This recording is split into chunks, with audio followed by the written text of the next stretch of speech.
Market లో invest చేసి మీ డబ్బులు డబుల్ చేసుకోవాలనుకుంటున్నారా? సుందరరామిరెడ్డి గారి లైవ్ సెమినార్ కి అటెండ్ అవ్వండి.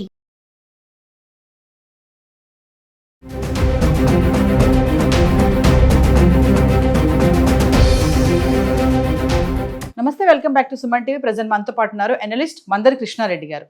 నమస్తే సార్. నమస్తే అమ్మ. సార్, అమెరికా అధ్యక్షుడు డొనాల్డ్ ట్రంప్ వచ్చాక ఎన్నో మార్పులు జరిగాయి. అలా వీసాలో వచ్చినటువంటి మార్పుల గురించి మనం మాట్లాడుకున్నాం. ఏదైతే H1B వీసా ఉందో అక్కడి నుంచి ఇప్పుడు ఇది ఓపీటీ స్టూడెంట్స్ టార్గెట్ అయిపోయారు. ఇప్పుడు కొత్తగా ఏంటంటే FDNS అని fraud detection national security officers ఎవరైతే ఓపీటీ స్టూడెంట్స్ ఉంటారో ఇంటర్నేషనల్ స్టూడెంట్స్ వాళ్ళ ఇంటికి వెళ్ళి సర్చ్ చేయడం జరుగుతుంది. అంటే వీరు కరెక్ట్గానే ఉన్నారా, ఏమైనా ఫ్రాడ్ చేస్తున్నారా అనేసి. ఒక్కసారి వివరాల్లోకి వెళ్తే సార్. ట్రంప్ ఆలోచన విధానం ఏమిటంటే వీలైనంత వరకు స్టూడెంట్స్ని తగ్గించాలని ఆల్రెడీ స్టూడెంట్షిప్ కంప్లీట్ చేసి ఫర్దర్ స్టడీస్ కోసం వాళ్ళకు ఒక 3 ఏళ్ళు దాదాపు మధ్యలో గ్యాప్ ఉంది కాబట్టి ఆ ఓపీటీ టైం లోపల దాన్ని ఏ రకంగా ఉపయోగించుకొని వాళ్ళు పూర్తి చేసుకుని వాళ్ళు ఏదైనా ఒక జాబ్లో చేరే అవకాశాలు ఉన్నాయి. ఇలా జాబ్లో చేరకుండా వీళ్ళని ముందుగానే భయపెట్టి బయటికి పంపించేటట్టయితే చిన్న చిన్న జాబుల్లో చేరేటువంటి అవకాశం పూర్తిగా తగ్గిపోతుంది. ఎందుకంటే చిన్న జాబుల్లో ఎక్కువగా చేరే అవకాశం ఎవరికి ఉంటుందంటే అమెరికన్స్కి ఎక్కువ అవకాశం ఉంటుంది. వాళ్ళు హైయెస్ట్ క్వాలిఫైడ్ చాలా తక్కువ, అక్కడ మేధావులు ఇంకా చాలా తక్కువ, కాబట్టి హైయెస్ట్ పోస్ట్కి ఆస్పిరేషన్స్ తక్కువ అక్కడ, కాబట్టి చిన్న జాబులు ఎక్కువ వస్తాయి. ఆ చిన్న జాబులు కూడా ఇండియన్స్ కొట్టేయడం వల్ల లేదా ఇతర దేశాల నుంచి వచ్చిన వాళ్ళు కొట్టేయడం వల్ల ఆ జాబులు కూడా రాకుండా పోతున్నాయి వాళ్ళకి. కాబట్టి దీనివల్ల ఎప్పుడైతే H1B వీసాకి $1,00,000 ఫీజు ఎప్పుడైతే ఏర్పాటు చేశారో దాంతో అతని ఉద్దేశం ఏంటంటే నెక్స్ట్ ఇయర్ నుంచి, యాక్చువల్గా ఈ సంవత్సరం నుంచే పెట్టాలనుకున్నాడు, ప్రతి సంవత్సరం పెట్టాలనుకున్నాడు, కానీ ఒత్తిళ్లు విపరీతంగా వచ్చాయి. కంపెనీస్ నుంచి విపరీతంగా వచ్చేసి మీరు ఇలా చేస్తే మాత్రం మేము కంపెనీసే మొత్తం కంపెనీ ఇక్కడ షిఫ్ట్ చేసి వేరే దేశాలకు తీసుకెళ్ళిపోతాం అని చెప్పేదాకా కూడా వాళ్ళని బెదిరించడం జరిగింది. ఆ థ్రెటన్కు భయపడి ట్రంప్ కొంచెం దాన్ని కొద్దిగా తగ్గించేసి లైఫ్ టైం ఒకసారి గడితే చాలు $1,00,000 అని పెట్టాడు. అది కూడా చాలా ఎక్కువ, ₹1,00,00,000 సుమారుగా పే చేసి ఎవరు తీసుకెళ్లాలని సిద్ధపడడం అంటే చాలా హైయెస్ట్ పోస్ట్లో ఉండేవాళ్ళని, ఇంకా లేకపోతే ఇంకా కంపెనీ నడవదనే పరిస్థితిలో ఉండేవాళ్ళని తప్ప మామూలు వాళ్ళకి కట్టడం అనేది జరగదు. కాబట్టి బాగా అత్యున్నతమైనటువంటి స్థాయిలోకి అతి మేధావులైనటువంటి వ్యక్తులు మాత్రమే ఇక అమెరికాకు పెడతారు తప్ప మిగిలిన వాళ్ళు వెళ్ళడం చాలా కష్టం.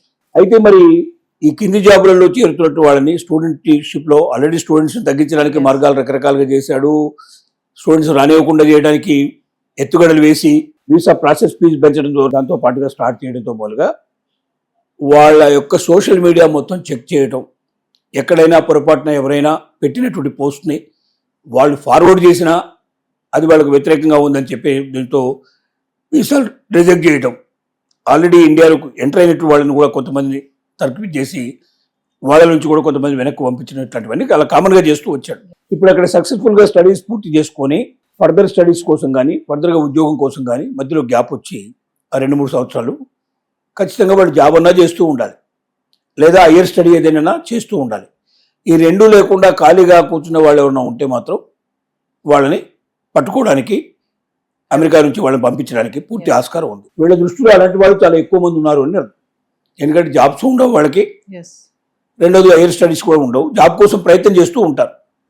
కానీ ఇలాంటిది ఏదైనా వస్తుందేమో అన్న భయంతో ఏం చేస్తారంటే ఏదైనా దొంగ సర్టిఫికెట్లు క్రియేట్ చేసి పెట్టుకుంటారు వాళ్ళు. ఇలాంటి వాళ్ళని పట్టుకోవడానికే ప్రత్యేకంగా వాళ్ళు ఒక సెక్యూరిటీ ఫోర్స్ని తయారు చేసి, నేషనల్ సెక్యూరిటీ ఫోర్స్ని తయారు చేసి వాళ్ళని స్టూడెంట్స్ వాళ్ళ ఇళ్లకి వాళ్ళు ఉండేటువంటి గదుల్లోకి పంపిస్తున్నారు. ఇన్వెస్టిగేషన్ అక్కడ పంపించేసి వాళ్ళని ఏం చేస్తారు, ఇన్వెస్టిగేషన్ చేస్తారు, మొత్తం చెక్ చేస్తారు. వాళ్ళు చెక్ చేసి వాళ్ళని అడిగే ప్రశ్న ఏమిటంటే మీరు ఉద్యోగం చేస్తున్నారా, ఎక్కడ చేస్తున్నారు, ఏ కంపెనీలో చేస్తున్నారు, దాని వివరాలు ఏమిటి డీటెయిల్గా అడుగుతారు. యాక్చువల్గా జాబ్ చేస్తున్న వాళ్ళైతే ఇబ్బంది లేకుండా జాబ్ చేస్తున్న అనేది వాళ్ళు ఏమున్నదో ఎక్కడ ఉన్నదో వాళ్ళు ఐడి కార్డుతో సహా చూపిస్తారు. జాబ్ చేయని వాళ్ళకే ఈ సమస్య ఎక్కువ. వాళ్ళు ఫర్దర్గా వేరే హయ్యర్ స్టడీస్ చేయడం లేదు, జాబ్లో కూడా జాయిన్ కాలేదు.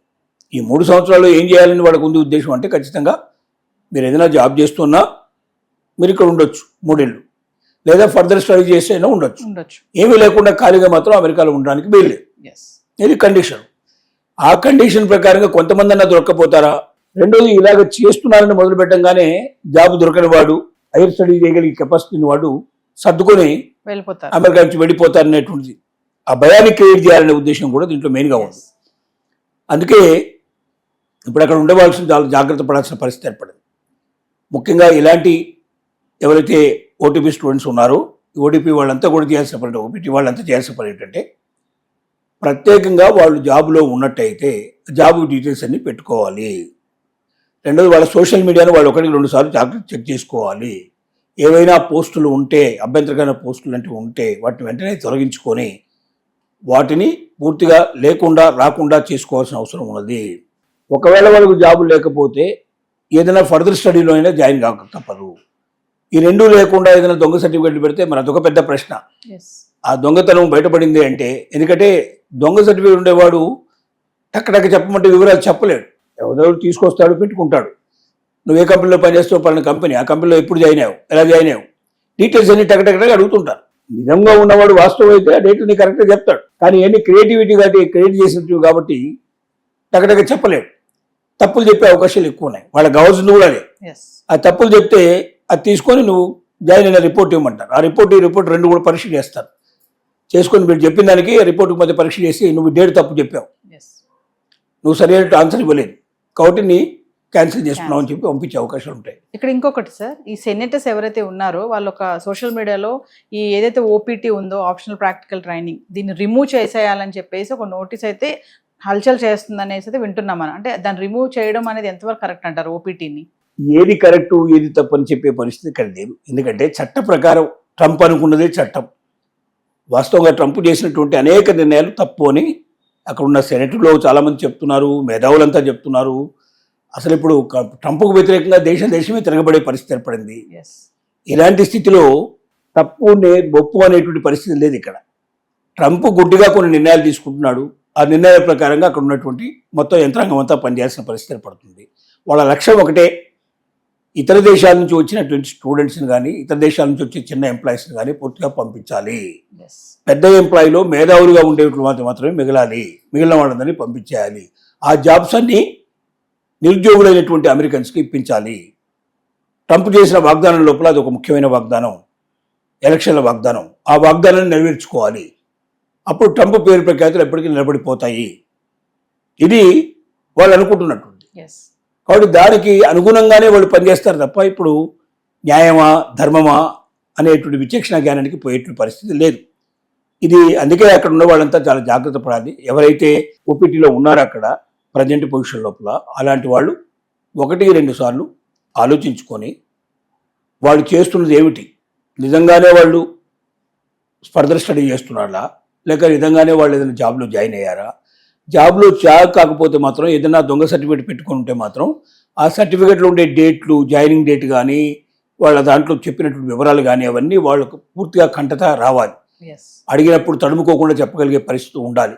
వీటన్నిటికీ సద్యంగా ఉంటేనే వాళ్ళు అమెరికాలో ఉండగలిగే అవకాశం ఉంది. లేకపోతే మరుక్షణం వాళ్ళని అక్కడి నుంచి పాలు చేసి పంపించే అవకాశాలు ఉన్నాయి. Thank you.